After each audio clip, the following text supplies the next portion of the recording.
Okay, mapagpalang araw po sa inyong lahat. So bago tayo magsimula, tayo po ay yumuko at tayo po ay manalangin. Ama naming banal na dakila at makapangyarihan sa lahat, salamat po Panginoon sa oras na ito na ipinagkaloob mo, na kami po ay nagkatipon upang makinig ng iyong banal na salita. Hinihiling ko po na gabayin mo po kami sa pamamagitan ng iyong salita, na maituwid po namin kung mayroong mga pagkakamali sa aming buhay. At tulungan mo po kami Panginoon na sa pamamagitan ng iyong salita, ay magsilbing kalakasan sa amin sa pagganap ng ministeryo na iniatang mo po sa amin. Tulungan mo po kami, Panginoon, lalo na mga church school teacher na nagsasacrifice sa gawain. Alam namin na kulang ito para suklian yung biyaya na ibinigay mo sa amin. Subalit, hinihiling namin nawa sa pamamagitan po ng gawain ng church school ay patuloy na may encourage po ang mga kabataan, ang mga bata, na lumago po sila na may takot sa iyo at sumusunod sa iyo. Ipinagkakatiwala namin lahat, Panginoon, na ikaw lamang po ang gumabay sa amin mula simula hanggang sa matapos. Ito pong aming dalangin sa pangalan ni Jesus. Amen. So babasahin ko po yung ating main verse sa Luke chapter 16 verse 19 hanggang verse 31. Rich man and Lazaro. So verse 19, merong isang taong mayaman na nagsusuot ng kulay ube at pinong lino at nagpipista araw-araw sa maraming pagkain. At sa kanyang pintuan ay nakahandusay ang isang pulubi na ang pangalay Lazaro na puno ng mga sugat, na naghahangad na makakain mula sa mga nahuhulog sa hapag ng mayaman. Maging ang mga aso ay lumalapit at hinihimuran ang kanyang mga sugat. At nangyari na matay ang pulubi at siya'y dinala ng mga anghel sa kandungan ni Abraham. Namatay din ang mayaman at inilibing.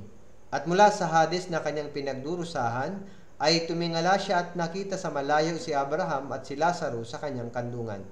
Siya sumigaw at sinabi, Amang Abraham, maawa ka sa akin, at suguin mo si Lazaro upang itubog niya sa tubig ang dulo ng aking kanyang daliri, at palamigin ang aking dila, sapagkat naghihirap ako sa apoy na ito.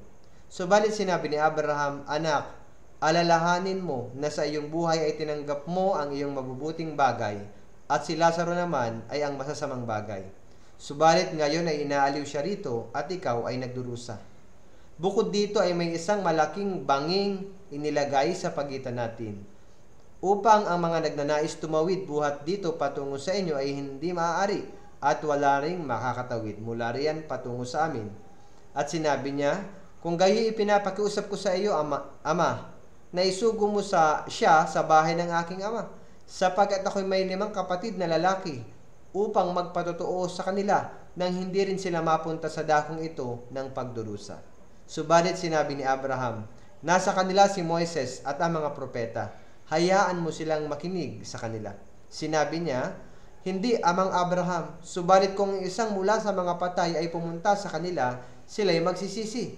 At sinabi niya sa kanya, kung hindi nila pinakinggan si Moises at ang mga propeta, hindi din siya may hikayat kahit may isang bumangon mula sa mga patay. So hanggang dito lang po yung binasa ko. So i-meditate natin yung tungkol dito sa Lazaro at yung mayaman. So sa mundong ito, ito po ay tunay na kwento na ibinigay ng Panginoong Hesus. Sa pamamagitan ng kwentong ito, mauunawaan natin na mayroon talagang walang hanggang langit at mayroong walang hanggang impyerno. At mauunawaan din natin bilang isang Kristiyano, anong uri ng pamumuhay mayroon dapat tayo kung mayroong langit at mayroong impyerno. Isi-check din natin ano yung itsura ng impyerno at bakit mayroong impyerno at sino ang pupunta sa impyerno. So, isi-check muna natin. So, yung ating main verse sa Lucas chapter 16 verse 19. Babasahin ko po, kukunan natin ang aral. Mayroong isang taong mayaman na nagsusuot ng kulay ube at pinong lino at nagpipista araw-araw sa maraming pagkain. So, sa harap ng Diyos, sa harap ng tao, meron pong mayaman, mahirap, katamtaman lang. Pero sa harap ng Diyos ay dalawa lang po talaga ang uri ng tao. Merong ligtas at merong hindi ligtas. So, i-check natin gaya ng kwentong ito. Si Lazaro ay sumisimbolo sa ligtas, subalit yung mayaman ay hindi ligtas. So, titingnan natin yung buhay, saan nakapokus yung buhay ng taong hindi ligtas o nung mayaman. Sa Luke chapter 16 verse 19 sabi, merong isang taong mayaman na nagsusuot ng kulay ube at pinong lino at nagpipista araw-araw sa maraming pagkain. So, may kita natin na araw-araw daw ay nagpipista siya. So, puro siya pagpapasaya. kasiyahan yung kanya nasa isip.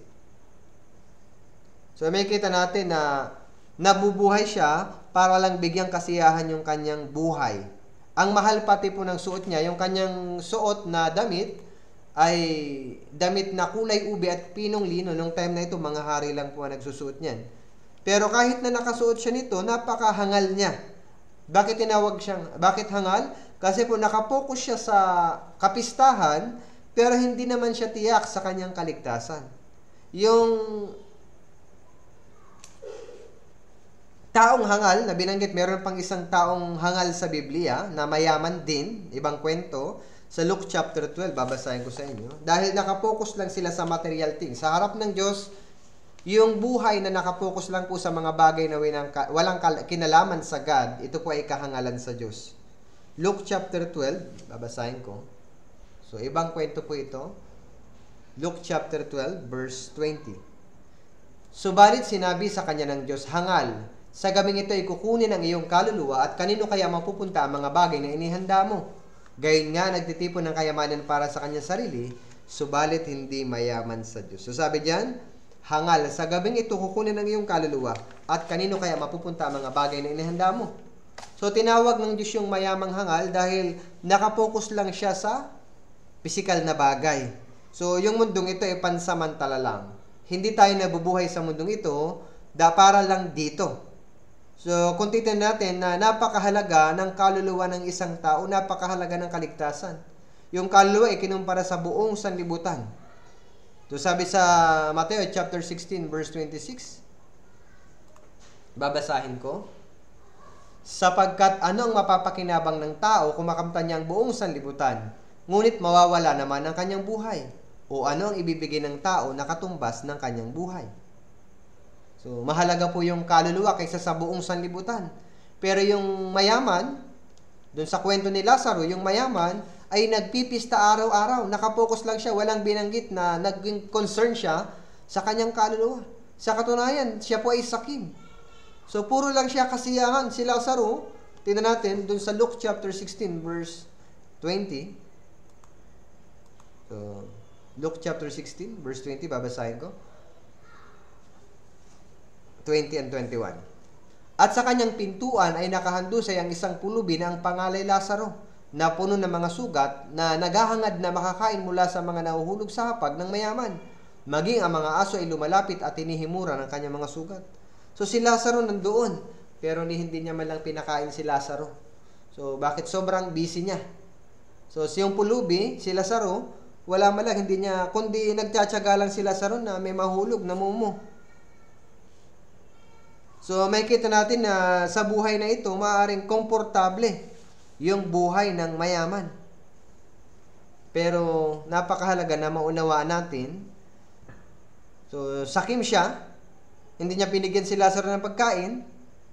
So, maunawaan natin na yung buhay niya nakapokus lang sa kanyang sarili. Wala siyang pakialam sa iba.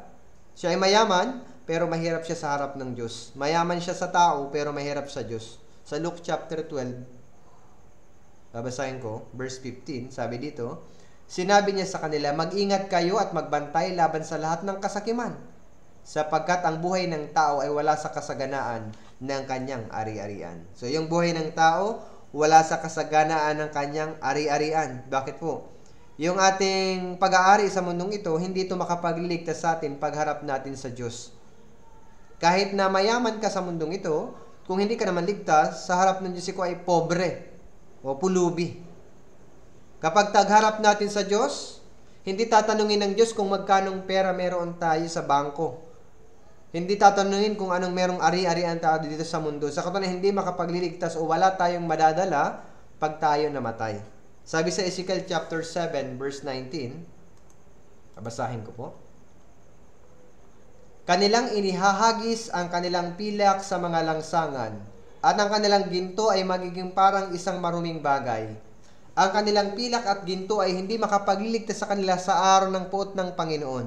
Hindi nila mapapawi ang kanilang pagkagutom o mabubusog man ang kanilang mga tiyan, sapagkat ay katitisuran ng kanilang kasamaan. So sabi, yung kanilang ihahagis nilang kanilang pilak sa lansangan ng kanilang mga ginto ay magiging parang isang maruming bagay. Pag madumi, binibitawan mo, ayaw mong hawakan. Yung ginto daw ay magiging maruming bagay, tatapon na yun ng tao, walang kabuluhan. Ang kanilang pilak at ginto ay hindi makapagliligtas sa kanila sa araw ng puot ng Diyos. Opo. So, totoo yan.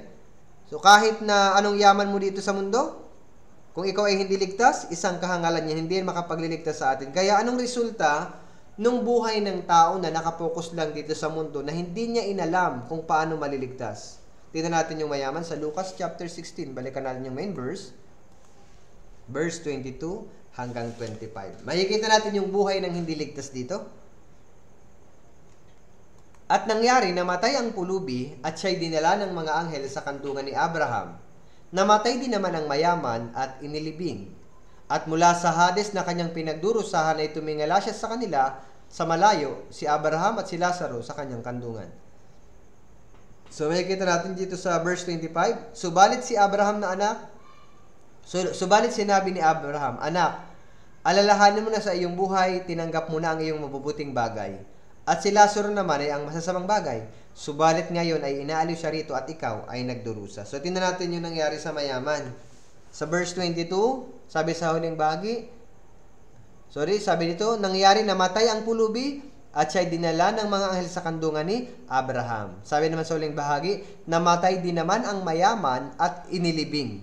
So, namatay yung mayaman at inilibing. And then 23, at mula sa Hades na kanyang pinagdurusahan ay tumingala siya, Hades. So, pinagdurusahan. So, tormented siya doon sa Hades, yun yung impyerno. So, naghihirap siya doon. So, sabi diyan sa verse 25 sa last part, sabi, subalit ngayon inaaliw siya rito, si Lazaro po yun, at ikaw ay nagdurusa. So, ngayon po ay tormented, nagdurusa, yun pong mayaman. Yung buhay niya dati ay maayos, pero ngayon, nagdurusa siya.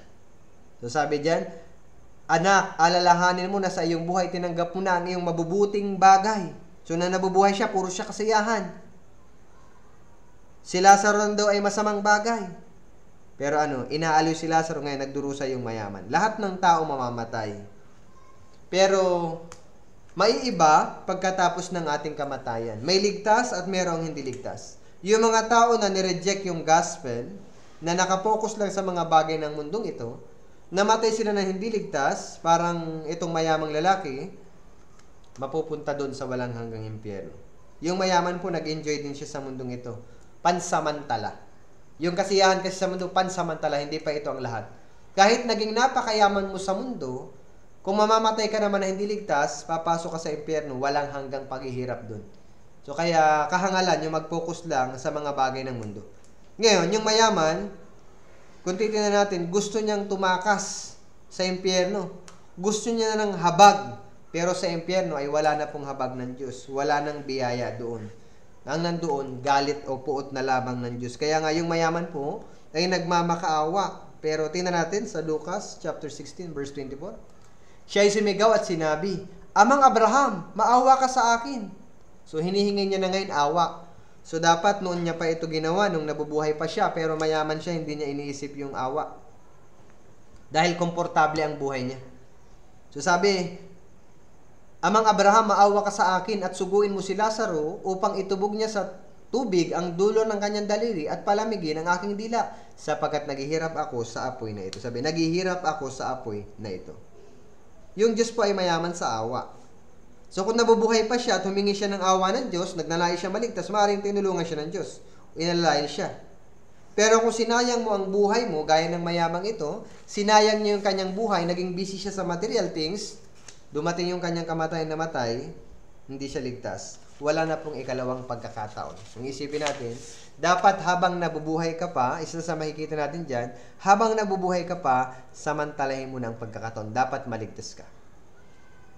So, kaya nga, yung Diyos nagbibigay ng chance sa tao na magsisi.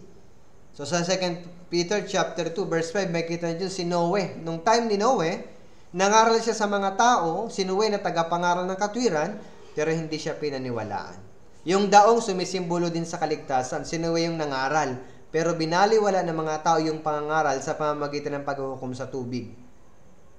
Ano yung ginagawa ng mga tao bago bumaha? Sabi sa Matthew chapter 24, So, nung panahon ni Noe po, sila ay kumakain, umiinom, nag-aasawa, pinag-aasawa, hanggang sa dumating ang baha, tinangay silang lahat. So, ganyan yung nangyari. Busy sila sa mga material things. Ganon din po yung nangyari sa mayamang lalaki. Nakapokus lang siya sa material things. Ngayon, nasa impyerno na siya, naghihirap na siya, saka siya hihingi ng awa. Wala na po yan. Parang time ni Noe. Pagkatapos ng baha, nung dumating na yung baha, sarado na yung daong, wala na pong second chance. Kaya nga, yung pagkakataong ito, nagbibigay ang Diyos ng pagkakataon sa mga tao para maligtas. Sa 2 Peter chapter 3, verse 9, babasahin ko. Sabi, at hindi mabagal ang Panginoon tungkol sa kanyang pangako, na gaya ng kabagalang itinuturing ng iba, kundi matyaga sa inyo na hindi niya ibig na sino man ay mapahamak, kundi ang lahat ay dumating sa pagsisisi. So, hindi ibig ng Panginoon na lahat dumapahamak. Gusto niya, magkaroon chance na magsisi ang tao. Pero habang nabubuhay ka pa, pagpatay ka na, wala na pong second chance. Dapat ginawa ito nung buhay pa yung mayaman. Pero naging busy siya sa physical things. Sa katunayan, nung nasa impyerno niya, gusto niya nang iligtas yung kanyang mga mahal sa buhay. Balikan natin, Luke chapter 16. Verse 27 and 28. Sabi dito, at sinabi niya, kung gayo'y ipinapakiusap ko sa iyo, Ama, na isugo mo siya sa bahay ng aking ama, sapagkat ako'y may 5 kapatid na lalaki, upang magpatutuo sa kanila nang hindi rin sila mapunta sa dakong ito ng pagdurusa. Tinawag yung impyerno na dakong ito ng pagdurusa. Ayaw niyang mapunta doon yung kanyang mga kapatid. Meron daw siyang 5 kapatid. Ngayon na-realize niya yung kahalagahan ng pagiging ligtas. Ngayon concern na siya sa kanyang mga kapatid. Ayaw niya na mapunta din na sa lugar ng pagdurusa. Kaya gusto niya suguin si Lazaro para pumunta sa kanyang mga kapatid. Napakahalaga nito. Pero hindi na po siya pinayagan. So, kamay unawaan natin dito na hindi dapat natin sayangin yung oras. Yung mga born again Christians, pagkatapos maligtas, ay hindi dapat mag-aksaya ng oras dahil time is life. Sa mga tao sa salibutan, time is gold. Puro pera na lang para kumita ng pera, kailangan magtrabaho. Pero sa atin, ito pa ay konektado sa buhay. Dahil bawat segundo, merong pumapasok sa impyerno. May mga namamatay bawat minuto. Kaya nga, bilang isang Kristiyano, yung evangelism ay dapat ngayon. Kung sasayangin natin yung limitadong oras natin, wala nang second chance para sa atin na iligtas sila. Kaya nga, kailangan i-consider natin yung kaluluwa na napakahalaga. So, kailangan paglingkuran natin ng Diyos habang malakas pa tayo. So, sa kapanahunan, di ba sabi sa 2 Timothy chapter 4 verse 2, ipangaral mong salita, magsikap ka sa kapanahunan at sa di kapanahunan. So, kailangan natin ipangaral ang ebanghelyo habang malakas pa. So, kailangan natin gawin yung ating best dahil pag namatay na, bilang isang ligtas, wala na. At kung hindi ka naman ligtas, para maligtas, kailangan habang buhay ka pa. Napakahalaga. Kung gusto natin kumain ng kilawing tuna, gusto natin sariwa. So, ayaw natin ng nahuli ng matagal. Ganon din yung Diyos. Gusto ng Diyos, habang malakas pa tayo, ibigay na natin yung buhay sa Diyos, mag-evangelize na tayo. Napakahalaga nito. So, yung buhay ng mayaman, kahit na mayaman, namatay, hindi siya ligtas, napunta siya sa impyerno. So, sayang lang ang kanyang buhay. Kahit na sa paningin ng tao, okay siya, ang mahalaga kasi dito sa paningin ng Diyos. Psalms 49 verse 20, sabi dito, Awit chapter 49, verse 20. So, sabi, taong nasa karangalan, subalit hindi nakakaunawa, ay gaya ng mga hayop na namamatay. So, gaya ng hayop na namamatay. So, tingnan natin yung buhay ni Lazaro. So, kahabag-habag po yung kinahitnan ng buhay ng mayaman. Tingnan naman natin si Lazaro. So, si Lazaro po ay sumisimbolo sa ligtas. Luke chapter 16, verse 20 and 21. So, sabi, at sa kanyang pintuan ay nakahandusay ang isang pulubi na ang pangalan Lazaro na puno ng mga sugat. at naghahangad na makakain mula sa mga nahuhulog sa hapag ng mayaman. Maging ang mga aso ay lumalapit at tinihimuran ang kanyang sugat. So may kita natin dyan, yung mayaman. So ay si Lazaro, mayaman namatay, si Lazaro namatay. So kahabag-habag si Lazaro na nabubuhay siya dahil naghahangad siya makakain mula sa mga nahuhulog sa hapag. And then, yung aso lang, yung close sa kanya, hinihimuran yung kanyang sugat. Kaya napakalungkot ng verse na ito. Nakaka-touch yung verse na ito. Dahil si Lazaro ay hindi maganda yung physical na kondisyon niya. Habang nabubuhay pa siya, ay naghihirap siya, wala siyang kayamanan. Pero ang mahalaga dito, si Lazaro po ay ligtas. Kahit na naghihirap ka sa mundo, kung ikaw ay ligtas, yun po ay pinakamahalaga sa paningin ng Diyos. Dahil iba yung kalagayan ng taong ligtas sa hindi ligtas. Yung hindi ligtas, yung mayaman, napunta sa paghihirap ng impyerno. Pero tingnan natin si Lazaro. Luke chapter 16, verse 22, sabi, at nangyari namatay ang pulubi at siya'y dinala ng mga anghel sa kandungan ni Abraham. So namatay ang pulubi, pero dinala po siya sa kandungan ni Abraham. Sumisimbolo po yun sa langit. So napunta siya sa langit. Kahit na mahirap yung kanyang buhay sa mundo, physically napakahirap niya, aso lang ang lumalapit sa kanya, mukha siyang kaawa-awa sa mundong ito, pero pagkatapos na mamatay, yung lahat ng paghihirap niya ay naglaho. Yung buhay ni Lazaro ay biglang nabago. Sabi, namatay ang pulubi at siya'y dinala ng mga anghel sa kandungan ni Abraham. Nagbago po yung kanyang buhay. Anong klaseng buhay meron siya? Sabi sa verse 25. So, sabi, subalit sinabi ni Abraham, anak, alalahanin mo na sa iyong buhay, tinanggap mo na ang iyong mabubuting bagay. At si Lazaro naman ay ang masasamang bagay. Subalit ngayon ay inaaliw siya rito at ikaw ay nagdurusa. So sabi kay Lazaro, inaaliw siya rito. Opo, inaaliw na siya. Pagpunta sa langit, aaliwin na po tayo doon. Kahit na na-experience nila sa yung bad treatment, o hindi siya komportable, pero ngayon sinasabi ng Biblia, inaaliw siya. So inaaliw siya. Sa katunayan, pag namatay po ang isang born again, hinihintay lang ng Panginoon yung ating kamatayan. Sabi kung tingnan natin sa Psalms 116 verse 15, mahalaga sa paningin ng Panginoon ang kamatayan ng kanyang mga banal. Bakit ganun? Nag-aantay ang Diyos pag namatay ang isang born again, doon niya na ibibigay yung gantimpala na inihanda ng Diyos para sa atin. Kaya sabi, mahalaga sa paningin ng Panginoon ang kamatayan ng mga banal. Parang si Lazaro po, namatay, pero inaaliw na siya. So may kita natin dito, may makukuha tayo ditong aral sa langit. Tingnan natin yung langit. Anong itsura ng langit? Napunta doon si Lazaro. Sa langit, wala nang pagluha. Wala nang kamatayan. Sabi sa Revelation chapter 21 verse 3, Apocalypse chapter 21 verse 3, sabi, at narinig ko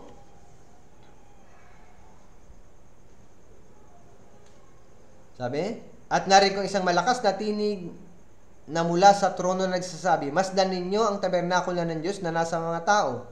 Siya naninirahan kasama nila at siya'y magiging bayan nila. Ang Diyos mismo ay makakasama nila at siya'y magiging Diyos nila. So, I heard a loud voice from heaven. Opo. And then sabi sa verse 4, at papahirin niya ang bawat luha sa kanilang mga mata at hindi na magkakaroon ng kamatayan, hindi rin magkakaroon ng pagdadalamhati o ng pagtangis man o ng kirot man, sapagkat ang mga unang bagay ay lumipas na. Wala na pong luha, wala nang kamatayan, wala nang kalungkutan, wala nang pagtangis. Dapat nating maunawaan, sabi niya, papahirin niya yung bawat luha sa ating mga mata. So, kahit na dito sa mundo, malungkot, minsan kinakapos sa budget, pero pagdating natin sa langit, wala na tayong problema. Kung may problema ka sa kapansanan sa katawan, may kapansanan ka, pagpunta sa langit, babaguhin yung ating katawan sa isang maluwalhating katawan. So wala nang lungkot, ibig sabihin doon sa langit ay puro na lang po kagalakan. Bakit? Kasama natin ang ating Panginoon. Sabi sa Awit chapter 16, babasahin ko, verse 11, sabi dito, iyong ipinakita sa akin ang landas ng buhay, sa iyong harapan ay may kapuspusan ng kagalakan, sa iyong kanang kamay ay mga kasayahan magpakailanman. Sabi, sa harapan ng Panginoon. Merong kapuspusan ng kagalakan. Opo, puro kasiyahan. Sabi, kasayahan magpakailanman. Tunay na kagalakan po yan sa langit ang naghihintay sa atin. Kaya nga, walang dahilan para ma-depress tayo sa mundong ito. So, pansamantala lang yung hirap sa mundo. Inaantay ng Diyos yung kamatayan natin. Pagharap natin sa Kanya, aaliwin po tayo sa langit. Psalms 43, Awit, chapter 43, verse 4. Sabi, kung magkagayo, pupunta ako sa dambana ng Diyos, sa Diyos na aking malabis na kagalakan, at pupurihin kita ng alpa, o Diyos, aking Diyos. Sabi, aking mabilis na kagalakan. Opo. Sabi, exceeding joy. Lazaro po ay inaaliw sa bosom ni Abraham. So, tayo din po. Pag napunta natin sa langit, aaliwin tayo doon. Ngayon, isipan natin. Napakahalaga. Kung merong tunay na kagalakan sa langit, at meron ding impyerno, anong uri ng buhay dapat? Paano tayo mamumuhay? Anong klaseng buhay dapat tayo mabuhay? Dahil may langit at merong impyerno. Una, napakahalaga, kung may langit at merong impyerno, kailangan suriin mo ang iyong pananampalataya. Ligtas ba talaga ako? 2 Corinthians chapter 13 verse 5, sabi doon, siyasatin ninyo ang inyong mga sarili kung kayo'y nasa pananampalataya. Subukin ninyo ang inyong mga sarili. Hindi ba ninyo nalalaman na si Jesucristo ay nasa inyo, malibang kayo nabigo sa pagsubok? So examine yourself, check yourself, sabi ng Biblia. Habang nabubuhay ka pa, kailangan i-check mo, ligtas ako o hindi. Kasi kapag wala yung pangalan mo sa aklat ng buhay, pupunta ka doon sa walang hanggang impyerno. Revelation chapter 20, verse 15. Sabi dito, at ang sino mang hindi natagpo ang nakasulat sa aklat ng buhay ay itinapon sa lawa ng apoy. Maaaring yung mayaman ay kilalang kilala sa kanilang lugar, pero namatay, hindi na siya kilala. Hindi po pinangalanan kung sino yung mayaman. Bakit po? Yung sino mang hindi ligtas, sa harap ng Diyos, wala po sila sa aklat ng buhay. Sabi siyan sa verse 15. Ang sino mang hindi natagpuan nakasulat sa aklat ng buhay, itinapon sa lawa ng apoy. Kaya, yung pag-attend sa church nang walang kaligtasan ay problema. Kailangan ang una mo natin unahin makasigurado tayo sa ating kaligtasan. Dahil kapag wala yung pangalan mo sa aklat ng buhay, itatapon ka sa lawa ng apoy. Meron pong impyerno. So, anong itsura ng impyerno? Pag-isipan natin yung impyerno. So, yung impyerno, sabi ng iba, kung ang Diyos ay pag-ibig, bakit may impyerno? So, yung reason kung bakit merong impyerno ay para po yan sa dyablo at sa kanyang mga anghel. Sa Mateo chapter 25, verse 41, sabi dito, sabi ng iba, ang Diyos ay pag-ibig. Kung ang Diyos ay pag-ibig, bakit may impyerno? Pagkatapos ay sasabihin niya sa mga nasa kaliwa, lumayo kayo sa akin, kayo mga sinumpa. Doon kayo sa apoy na walang hanggan, na inihanda sa dyablo at sa kanyang mga anghel. So, sa dyablo at sa kanyang mga anghel. Pupunta doon po yung mga angel na nagkasala sa Diyos. Sa 2 Peter chapter 2, verse 4, tingnan natin. So, sabi dito, sapagkat kung hindi pinatawad ng Diyos ang mga anghel nang magkasala sila, kundi sila'y ibinulid sa impyerno, at nilagyan ng mga tanikala ng kadiliman upang ingatan hanggang sa paghuhukom. So sabi, yung angel po hindi pinatawad. Kaya ano doon, na magkasala sila ibinulid sa impyerno. Pupunta po doon yung mga angel. Yung mga false prophet, pupunta doon. Yung mga si Antichrist, pupunta doon. So tingnan natin. Revelation chapter 20, verse 10. At ang dyablo na dumaya sa kanila ay inihagi sa lawa ng apoy at asupre na kinaroroonan din naman ng halimaw at ng bulaang propeta. At sila'y pinahihirapan araw at gabi magpakailanman. So yun po mga false prophet, Antichrist, sino pa? Si Judas, pupunta yan sa impyerno. Matthew chapter 26, verse 24. Babasahin ko. Matthew chapter 26, verse 24, sabi, tunay na papanaw ang anak ng tao tulad ng nasusulat tungkol sa kanya. Ngunit kahabag-habag ang taong iyon na sa pamamagitan niya ipagkakanulo ang anak ng tao. Mabuti pa sana sa taong iyon ang hindi niya siya ipinanganak. So, napakahalaga si Judas. Mabuti pa doon hindi na ipinanganak. Bakit? Pupunta siya sa impyerno. And then, sino pa? Yung mga taong hindi sumampalataya sa Diyos. Hindi sumampalataya sa pagtubos na ginawa ng ating Panginoong Yesus. Revelation chapter 21, verse 8, sabi dito, ngunit sa mga duwag, sa mga hindi nananampalataya, mga karumal-dumal, mga mamamatay tao, mga mapakiapid, mga mangkukulam, mga sumasamba sa mga Diyos-Diyosan, at sa lahat ng mga sinungaling, ang kanilang bahagi ay sa lawa na nagliliyab na apoy at asupre na siyang ikalawang kamatayan. So, yung mga duwag. Bakit duwag? Takot silang tanggapin yung katotohanan. Hindi, sa mga hindi nananampalataya, opo, yung mga hindi sumampalataya sa sakripisyo ng ating Panginoon, pupunta sila sa impyerno. So, anong uri ng impyerno? Anong uri ng lugar ang impyerno? So, alam natin ito po ay lawa ng apoy, o tinatawag na apoy. Mateo chapter 13, verse 42, sabi dito, at itinapon nila ang mga ito sa pugon ng apoy. Doon ay magkakaroon ng pagtangis at pagngangalit ng mga ngipin. Sabi, pugon ng apoy. So, apoy ito. Kaya yung unang mararamdaman ng tao ay hapdi ng pagkasunog. O hapdi ng mapasok ka. Sakit ng apoy. Yung mayaman, nung napunta doon, anong sabi niya? So, itubog yung daliri ni Lazaro, patakan yung kanyang dila ng isang patak na tubig. So, makikita natin na merong pagngangalit na mga ngipin. So, Mateo chapter 3 verse 12, babasahin ko. Sabi dito, nasa kamay niya ang kanyang kalaykay at lilinisin niya ang kanyang giikan. Titipunin niya ang kanyang trigo sa kamalig, subalit ang ipa isusunugin niya sa apoy na hindi mapapatay. So, yun, apoy po yung impyerno. Lugar ng apoy. Pangalawa, yung impyerno po ay uhaw. Mararamdaman ng tao dun matinding pagkauhaw. So, Luke chapter 16. Yung main verse natin, verse 24, sabi dito, siya'y sumigaw at sinabi, Amang Abraham, maawa ka sa akin, at suguin mo si Lazaro upang itubog niya sa tubig ang dulo ng kanyang daliri, at palamigin ang aking dila, sapagkat naghihirap ako sa apoy na ito. Paghihirap po. So, palamigin yung dila. Yung rich man, uhaw na uhaw. Bakit? Doon sa impyerno, walang patak ng tubig. Kahit isang patak ng tubig ay wala. Ibig sabihin, walang isang patak ng biyaya doon. Walang biyaya ni doon. Kahit isang patak ng biyaya, maghanap ka, wala na. Wala na po yung habag ng Diyos doon. Kundi galit na lang ng Diyos yung nandoon. Bakit? Pag nandoon ka, separate ka na.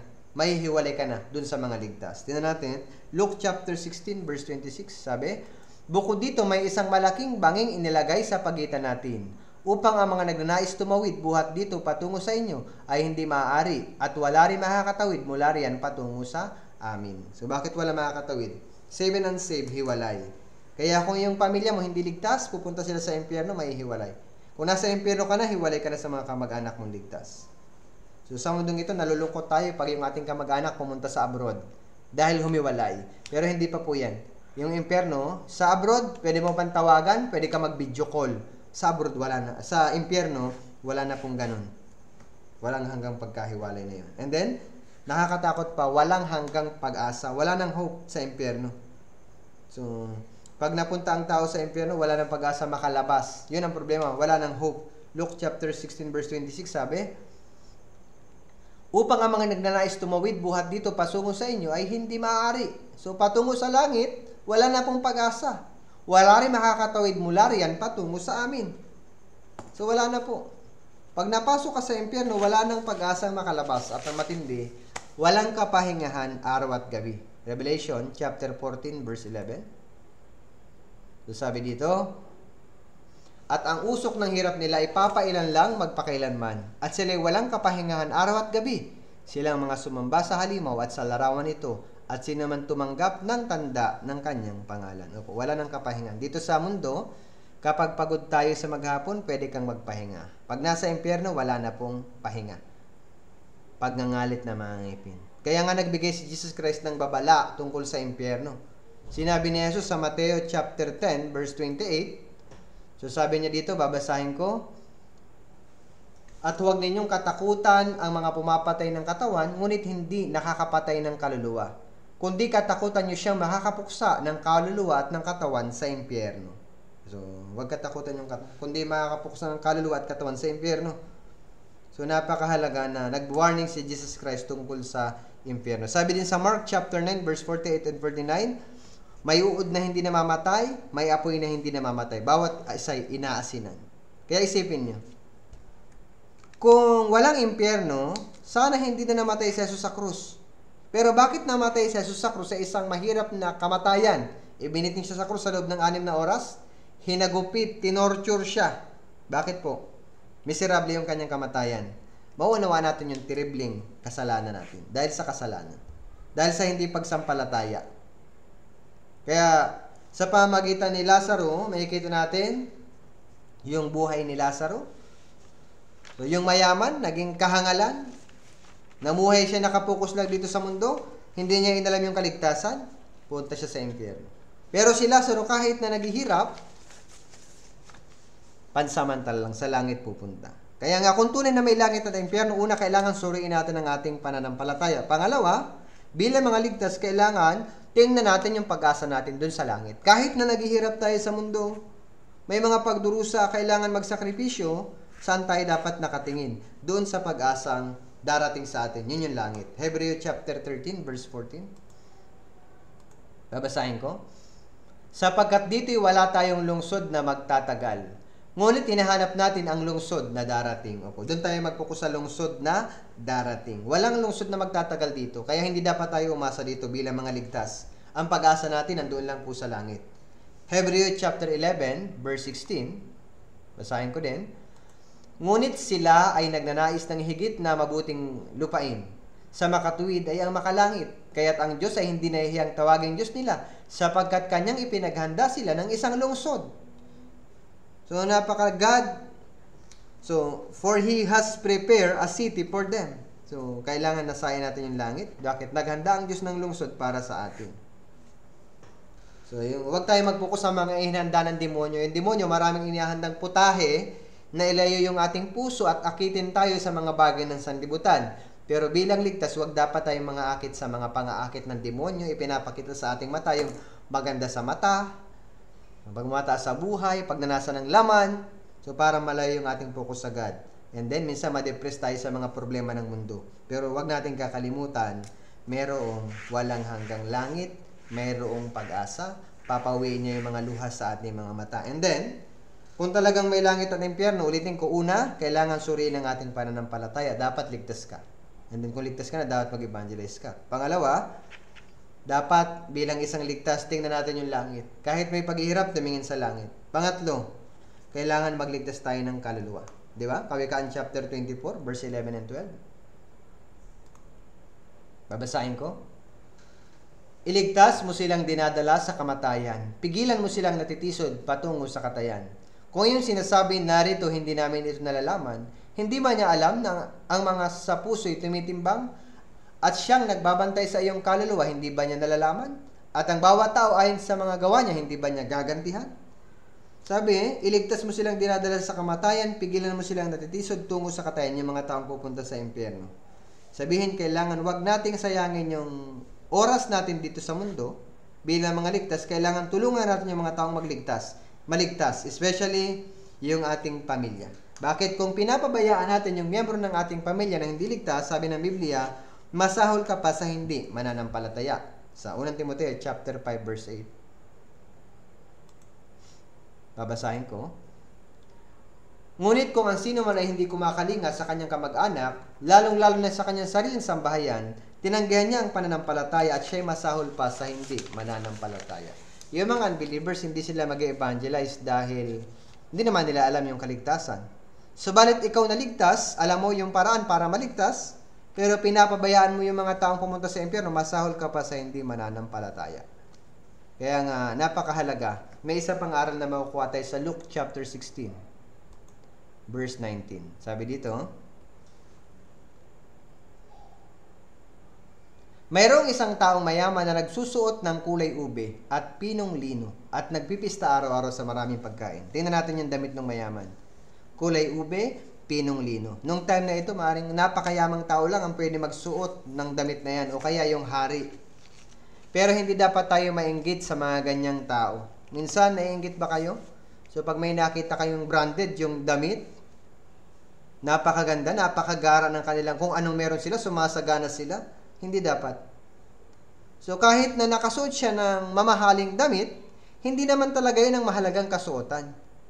Pagkatapos maligtas, nasa atin na yung pinakamahalagang damit na dapat lagi nating mamintain na malinis. Yan po yung damit ng kaligtasan. Isaiah 61 verse 10. Isaiah chapter 61 verse 10. Babasahin ko po. Ako'y magagalak na mabuti sa Diyos. Ang aking pagkatao ay magagalak sa aking Diyos. Sapagkat binihisan niya ako ng mga damit ng kaligtasan. Kanyang tinakpan ako ng balabal ng katwiran, gaya ng lalaking ikakasal na ginagaya ka ng sarili, ng palamuting bulaklak, at gaya ng babaeng ikakasal na nagagaya ka ng mga hiyas. So may kita damit ng kaligtasan. Nung pagharap natin sa Diyos, dapat meron tayong ganitong damit. O kung ligtas ka, isusuot natin, ganito yung damit natin. Damit ng kaligtasan. So sa pamamagitan ng dugo ni Jesus, Revelation chapter 7 verse 14. So last, sinabi ko sa kanya, Ginoo, ikaw ang nakakaalam. At sinabi niya sa akin, ang mga ito ang nanggaling sa malaking kapigatian at naghuhugas ng kanilang mga damit na pinaputi ng mga ito sa dugo ng kordero. Pinaputi ang mga ito sa dugo ng kordero. Opo. So, mahalaga, meron tayong damit ng kaligtasan. Yung mayaman ay nakadamit pinong lino kulay. Yan, pinong lino kulay ube. Pero hindi po yun ang mahalagang damit. Ang mahalagang damit ay yung damit na inihanda ng Diyos sa atin, damit ng kaligtasan. And then dapat maunawaan natin, wala pong purgatorio. Walang binanggit dito na purgatorio. Nung namatay yung mayaman, nakapokus lang siya sa material things, napunta siya sa Hades, sa impyerno. Namatay si Lazaro, pumunta po siya sa langit, kandungan ni Abraham. So dalawa lang. So sa harap ng Diyos may dalawang tao, ligtas at hindi ligtas. Mayroong impyerno, mayroong walang hanggang langit. Ngayon ano yung buhay? So, mahalaga yung uri ng pamumuhay. Kung talaga may langit, tulungan na, may pag-asa. So, kahit na maraming problema, may pag-asa. Kung may impyerno, tulungan natin yung mga tao sa paligid na maligtas. And una, tayo din. Kailangan masuri natin ang ating sarili. Ligtas ba talaga ako? So, hanggang dito lang po yung nais kong ibahagi sa inyo. Pakicheck nyo na lang po yung ating script kasi medyo hindi pa sunod-sunod yung script natin dito po sa sermon. So, tayo pong lahat ay yumuko at tayo manalangin. Ama naming banal na dakila at makapangyarihan sa lahat, salamat po Panginoon sa oras na ito na ipinagkaloob mo na napakinggan po namin ang iyong banal na salita. Lord, nakita po namin ng binigay mo na kwento tungkol kay Lazaro at mayaman. Bilang mga ligtas, alam namin na maraming paghihirap sa mundong ito, gaya ni Lazaro na parang aping-api sa mundong ito ang aming buhay. Subalit, nakukomfort po kami dahil sa pag-asang ibinigay mo sa amin na binigyan mo po kami ng walang hanggang langit. Tulungan mo po kami na makapag-evangelist ng maraming kaluluwa, lalo na ang mga miyembro ng aming pamilya na maakay po namin papunta sa langit. Na wag silang mapunta doon sa walang hanggang impyerno. At tulungan mo po kami na makapamuhay ng masigasig sa amang buhay Kristiyano, na madatnan mo kami na gumagawa para sa ikaluluwalhati ng iyong banal na pangalan. Salamat po Panginoon sa iyo po ang papurit, salamat ito pong aming dalangin sa pangalan ni Jesus. Amen. So maraming salamat po sa inyo.